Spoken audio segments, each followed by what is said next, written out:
Chapter 18. It's been a month now, and all I think about is that thing with those boys. Mama's been saying I got my head in the clouds. She keeps asking if I'm in love or something. I spend a lot of time in my room and don't even talk on the phone, not even to Sweets. Mostly, I'm thinking and writing in my diary. Our diary, Akilma's and mine. Lately, it's hard to know where Akilma's thoughts begin and mine end. I mean, I might be starting off with her talking about how scared she is with the smallpox spreading around the ship and killing people. Then I end up the same paragraph with Akilma saying she's scared that maybe people will always think she's ugly. But I'm really talking about myself.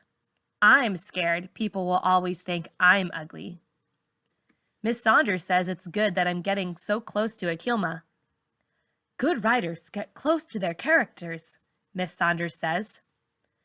I've even written in our diary about that thing with the boys, only it ain't me the stuff is happening to, it's Akilma.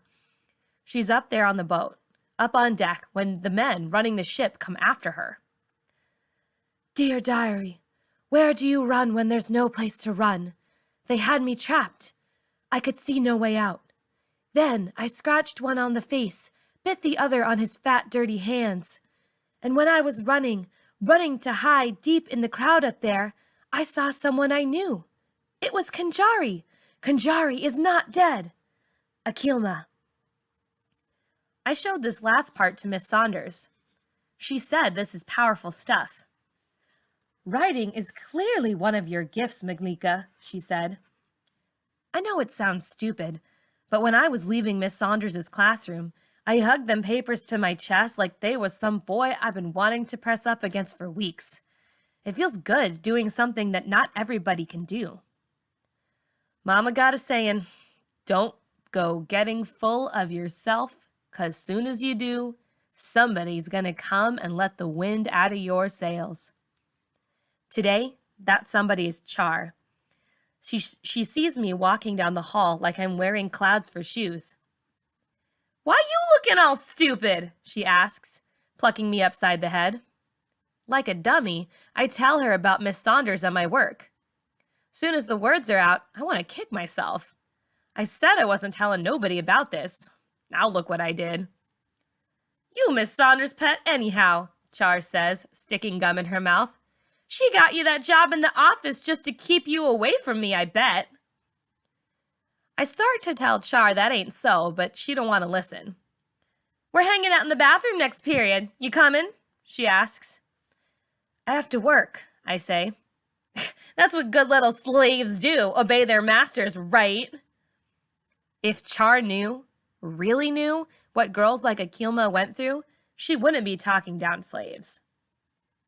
You gonna be a slave or your own master? Char asks, crossing her arms. If I was my own master, I wouldn't ever speak to you again, I want to say. But instead, I just tell Char I'll see her later. You better be there, she says, walking off. She's halfway down the hall when I hear Worm call her name and see him run up to catch up with her. Worm is sliding his arm around Char's shoulder. She yanks it off, like he's got body odor. Now that Char has finally stole Worm away from Daphne, she don't even want him no more. That's how she is. Sometimey. It ain't no real choice when you think about it. Hanging with Char and them in the bathroom is more fun than stapling papers in the school office. So when I push open the bathroom door, I put all that stuff about Akilma and Miss Saunders and the office out of my head.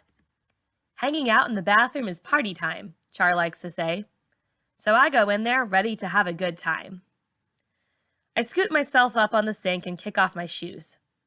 Char gets up in the mirror and puts on another coat of mascara. She and the twins, Raiz and Raina, laugh. They're talking about Worm and some other boys I don't care nothing about. I smile and act like I'm listening. Next thing I know, I'm reading one of Akilma's letters. Char asks what I'm up to. I tell her nothing. She grabs my stuff so hard my books fall on the floor. Malika's tripping on that slave stuff again, Char says, taking her cigarette lighter and setting one of my papers on fire. I can feel my ears burning hot with anger. I blow out the burning papers. Why does Malika got to be with us anyhow? Raina asks, putting lipstick on for the third time. Malika is corny and ugly.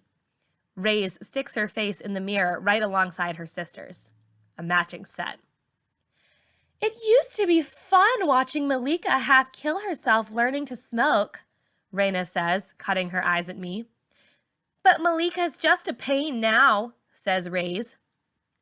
Raze and Raina pull back from the mirror at the same time. They both puff up their hair and scratch the same side of their necks at once.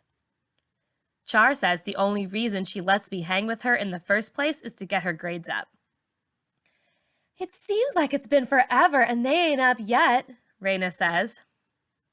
Char shakes her head and smiles. You're right, Raina. I'm thinking about letting her go anyhow. Char is talking like I ain't even there. Only I can't cut her loose yet. We got that big book report due in social studies. After that, you're history, girl. Now Char is looking my way. Raina's still on my case. Malika, ever since you got that new hairdo, you think you're something, don't you, Miss Baldy? She says, laughing. I don't laugh. I look at her like she's getting on my last nerve.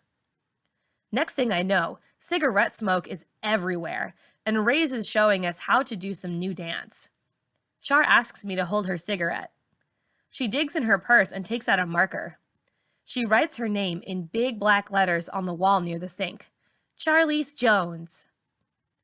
All of a sudden, Miss Saunders comes busting into the bathroom like she's a cop. All right, she says. Dag, Ray says. Why you always gotta be ruining stuff, Miss Saunders? Charlize is pissed. This is the third time Miss Saunders has busted her in the bathroom this month. Miss Saunders comes over to me and yanks the cigarette out of my hand. I'm surprised to see you here, Malika, she says, flushing the cigarette down the toilet. Then she rubs her hands on her slacks. Malika ain't no goody two-shoes like you're trying to make her out to be, Miss Saunders, Char says, putting her arm around my shoulder. Her and me done all kinds of things together. Save it, Char, Miss Saunders says, moving up to where I'm standing. She accidentally bumps Charlize's arm and makes her drop her lipstick on the floor. The lipstick lands right on its tip. You did that on purpose! Char yells as she gets up on her toes, up in Miss Saunders' face. But Miss Saunders gets as serious as a heart attack. I am not a child. I do not play games with children, she says, staring hard at Char. Char tries to stare down Miss Saunders. Only you can tell Miss Saunders ain't backing off. That lipstick cost me $20. It's designer stuff. I want my money, Char says. When Miss Saunders tells us all to get to the office, there's no mistaking she means business. She tells everybody to walk a few steps ahead of her and me. Miss Saunders is harder on me than anybody else. She grabs me by the arm and pulls me off near the lockers. I'm looking at her hand, like she better get off me. I guess she had a second thought about what she's doing, because she turns my arm loose and starts giving me one of her speeches, talking about how well I was doing in class and working in the office, telling me I need to choose my friends better. When we walk into the office, Miss Carol and Maxine act like they haven't even noticed Charlize or the twins. But they sure have noticed me.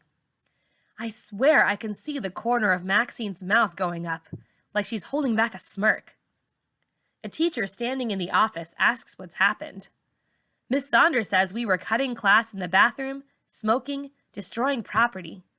Dag, I'm thinking. It wasn't like Char was ripping out the sink. She was just writing her name on the wall with a marker. Just letting people know she'd been there.